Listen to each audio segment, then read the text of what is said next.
भारत आज दुनिया की सेकंड लार्जेस्ट टेलीकम्युनिकेशन मार्केट है, जहां इंटरनेट कनेक्शंस 851 मिलियन के करीब पहुंच चुके हैं। ट्राई के अकॉर्डिंग जियो के लॉन्च होने से पहले हर इंडियन कस्टमर एक महीने में 154 MB डेटा का यूज करता था, जो अब 100 गुना ज्यादा बढ़कर 15.8 GB पर मंथ हो गया है। इस कंजम्पशन का मेजर रीजन है सस्ता इंटरनेट। 2015 के बाद इंटरनेट प्राइस में आई गिरावट ने हम सबको हैरान कर दिया था, लेकिन 2021 से आप सबने नोटिस किया होगा कि रिचार्ज पैक की कीमतें बढ़ रही हैं। इस समय इंडियन टेलीकम्युनिकेशन कंपनीज जिस बुरे दौर से गुजर रही है, वो हर किसी के लिए मुश्किलें खड़ी कर सकता है और हो सकता है कि आपको इंटरनेट यूज करने के लिए अब एक बड़ा अमाउंट चुकाना पड़े। लेकिन इसके पीछे का रीजन क्या है और कैसे गवर्नमेंट की कुछ पॉलिसीज हम यूजर्स के लिए एक खतरा साबित हो सकती है, आइए इस वीडियो में जानने की कोशिश करते हैं। दोस्तों, ऐसा एस्टिमेट किया गया है कि साल 2030 तक इंडिया में इंटरनेट यूजर्स की संख्या 1.3 बिलियन को क्रॉस कर जाएगी। लेकिन फिलहाल इस नंबर को छूना इतना आसान नहीं लग रहा, क्योंकि पिछले कुछ सालों में जितनी तेजी से इस सेक्टर में ग्रोथ हुई थी,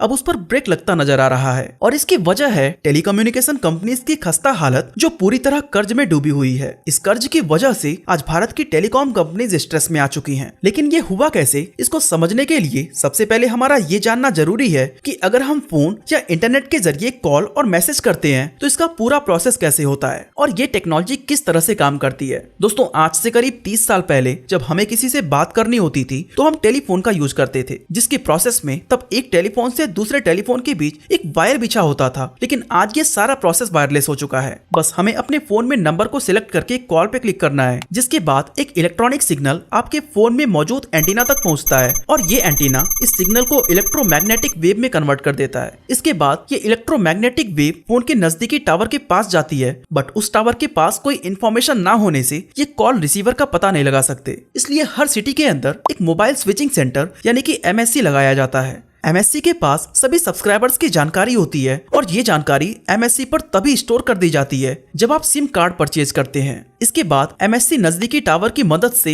रिसीवर को कॉल का रिक्वेस्ट देता है और इस तरह हमारी कॉल कंप्लीट होती है। और सबसे हैरान करने वाली बात यह है कि ये सारा प्रोसेस सिर्फ कुछ सेकंड का है। अब बात करें इंटरनेट की, तो ये भी काफी हद तक ऐसे ही काम करता है, लेकिन इसमें सिग्नल हवा में नहीं बल्कि ऑप्टिकल फाइबर केबल के जरिए ट्रेवल करते हैं। ये ऑप्टिकल फाइबर एक जाल की तरह पूरी दुनिया में समुद्र के अंदर फैली हुई है। इन फाइबर्स के अंदर हमारे बाल जैसे बहुत ही पतले पतले तार होते हैं। असल में ये सिग्नल्स ऑप्टिकल फाइबर के जरिए डेटा सेंटर में जाते हैं और वहीं पर स्टोर किए गए इंफॉर्मेशन को लेकर सेल फोन टावर तक आते हैं, जहां से इलेक्ट्रोमैग्नेटिक वेव रिलीज होकर हमारे मोबाइल के एंटीना तक पहुंचती है और एंटीना उस इंफॉर्मेशन को कैच करके हमें इंफॉर्मेशन देता है। दोस्तों, आप सभी ने सुना होगा कि टेलीकॉम कंपनीज इस काम के लिए स्पेक्ट्रम का यूज करती है। लेकिन ये स्पेक्ट्रम होता क्या है, आइए समझने की कोशिश करते हैं। अगर हम सीधी भाषा में बात करें तो हवा में जो रेडियो वेव ट्रैवल करती है उसे कोई स्पेक्ट्रम कहा जाता है। स्पेक्ट्रम कई अलग अलग बैंड में डिवाइड होते हैं और हर बैंड का अपना अलग अलग रोल होता है। जैसे कि जब आप कॉल पर बात कर रहे होते हैं तो कोई बैंड आपकी वॉइस को कैरी करके रिसीवर तक पहुंचाता है, तो कोई मैसेज या वीडियो को सेंड करता है।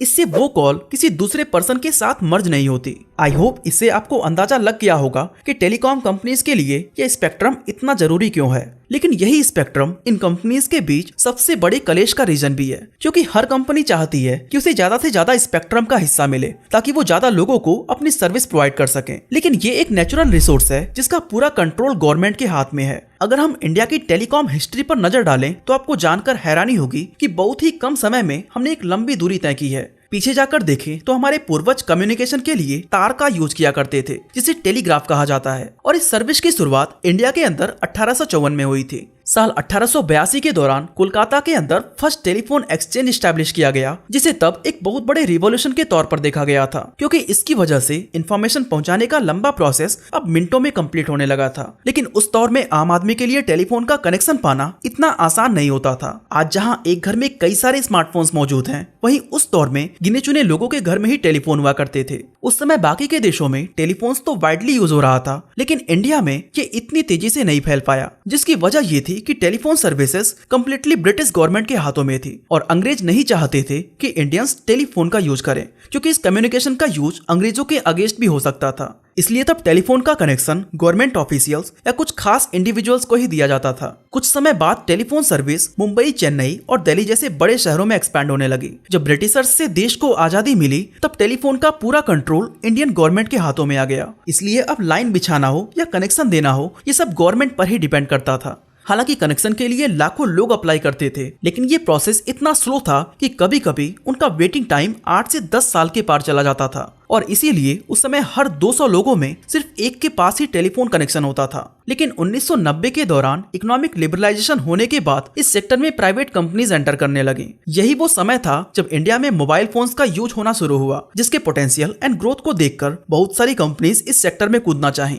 इस इंटरेस्ट को देखते हुए साल 1995 में ऑक्शन के जरिए इन कंपनीज को टेलीकॉम सर्विस रन करने का लाइसेंस बेचा गया, जिसमें बहुत सारी प्राइवेट कंपनीज ने हिस्सा लिया था। उस समय के रूल्स के अकॉर्डिंग उन्हें लाइसेंस और स्पेक्ट्रम फीस पहले ही चुकानी पड़ती थी। अब उन कंपनीज ने फीस देकर सर्विसेज देना तो शुरू कर दिया था, लेकिन जिस उम्मीद के साथ उन्होंने इस सेक्टर में एंटर किया था उस पर पूरी तरह से पानी फिर गया, क्योंकि उन्हें वैसी ग्रोथ नहीं मिल पाई जो उन्होंने एक्सपेक्ट की थी। कंपनीज लॉस में जाने लगी और उनके लिए उस फीस को निकालना भी मुश्किल हो गया जिसे उन्होंने लाइसेंस या स्पेक्ट्रम राइट के नाम पर गवर्नमेंट को पे किया था। इसके चलते उन कंपनीज ने इस नियम का विरोध करना शुरू कर दिया और आखिरकार लंबी लड़ाई के बाद गवर्नमेंट ने इस रूल को बदलकर एक दूसरा रूल बनाया, जिसमें अब कंपनीज से पहले ही लाइसेंस फीस ना लेकर गवर्नमेंट उनके टोटल रेवेन्यू का एनुअली 8% चार्ज करेगी। इस नए नियम ने कंपनीज के लिए चीजें काफी आसान कर दी। अब उन्हें एक बार में मोटी रकम ना चुकाकर हर साल थोड़ा थोड़ा पे करना था, जिससे इनके ग्रोथ और एक्सपेंशन पर इसका नेगेटिव इम्पैक्ट नहीं पड़ा। और इन्हीं कंपनीज की वजह से इंडियन सेक्टर में एक बहुत बड़ा रिवॉल्यूशन आया, क्योंकि अब मोबाइल फोन और सिम कार्ड खरीदना काफी आसान हो गया। अब ज्यादा लोगों तक सर्विस प्रोवाइड करने के लिए बहुत सारे टावर्स और उसी तरह के इंफ्रास्ट्रक्चर की जरूरत थी, जिसके लिए कई बड़ी कंपनीज एक साथ मिलकर काम करने लगी। इंफ्रास्ट्रक्चर को डेवलप करने के लिए फंड को आपस में शेयर किया जाने लगा और कई कंपनीज ने तो सेम टावर से ही अपनी सर्विसेज प्रोवाइड करना शुरू कर दिया था। इसके अलावा साल 2000 के बाद गवर्नमेंट ने मोबाइल फोन्स पर इंपोर्ट ड्यूटी भी काफी कम कर दी, जिस वजह से सैमसंग, नोकिया, हुआई और MI जैसी कई फॉरेन कंपनीज इंडिया की तरफ अट्रैक्ट हुई।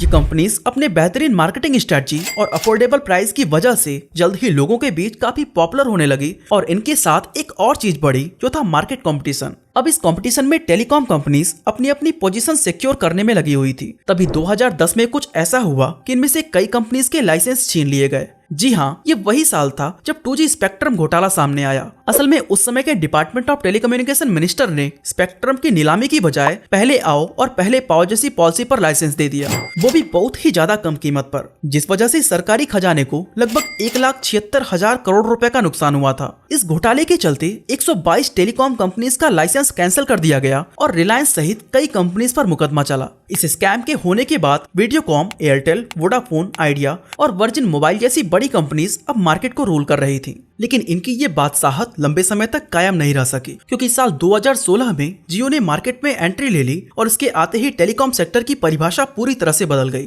दरअसल जियो के आने से पहले बाकी की कंपनीज के बीच एक बहुत ही तगड़ा कंपटीशन चल रहा था। ये कंपनीज एक दूसरे से आगे निकलने और ज्यादा स्पेक्ट्रम को खरीदने के लिए ऑक्शन में इतने बड़े अमाउंट का बोली लगा देते थे जिसे वो अफोर्ड ही नहीं कर सकते थे। साथ ही लाइसेंस फी के नाम पर इन्हें गवर्नमेंट को अलग से मोटी रकम चुकानी पड़ती थी। इस वजह से कई कंपनीज भारी लॉस में चली गई और उन्हें लॉसेस को रिकवर करने के लिए वो कस्टमर से हाई कॉस्ट चार्ज करने लगी। आपको याद होगा, जियो के आने से पहले सिर्फ 1 GB इंटरनेट के लिए ये कंपनीज हमसे 250 से 350 रुपए तक चार्ज करती थी। लेकिन जब जियो की एंट्री हुई तो इसने यूजर्स से ज्यादा इन कंपनीज को हैरान किया, क्योंकि जिस कॉल या इंटरनेट पैक के नाम पर ये कस्टमर्स से भारी भरकम रकम ले रही थी, उन सभी सर्विसेज को जियो ने फ्री कर दिया। इसका असर ये हुआ कि लोग दूसरी कंपनीज को छोड़कर जियो की तरफ स्विच कर गए और 1 महीने के अंदर ही इसके 1.6 करोड़ से भी ज्यादा सब्सक्राइबर्स हो गए।